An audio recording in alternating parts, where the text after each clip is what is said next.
Those sanctions are also affecting countries further afield. Sri Lanka relies on Iran for almost all its oil imports and is already feeling the effects of soaring fuel prices. From Colombo, Fernando reports. Anger on the streets as thousands of Sri Lankans demonstrated against rising fuel prices.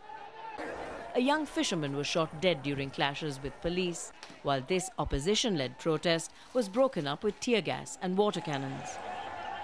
Rising global prices and a weakening Sri Lankan rupee prompted the price of kerosene to rise by 49%, while diesel is up 36.9% and petrol up 7.7%. And this is why prices are rising. US sanctions against Iran are threatening Sri Lanka's crude oil imports, 93% which come from that country.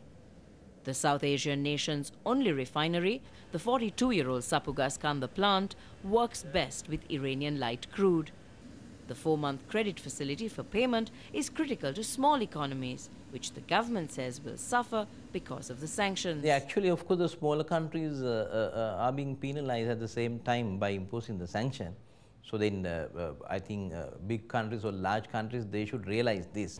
With aging facilities like this one and limited financial resources to replace Iranian crude oil imports, Sri Lanka will be among those countries hardest hit by tougher sanctions against Iran.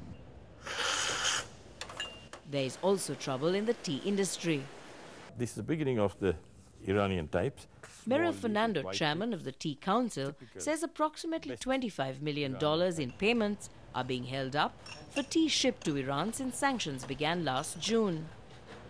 There is enormous demand, but the buyers are willing to pay. They have the money. We cannot get into our country. We are in a terrible situation.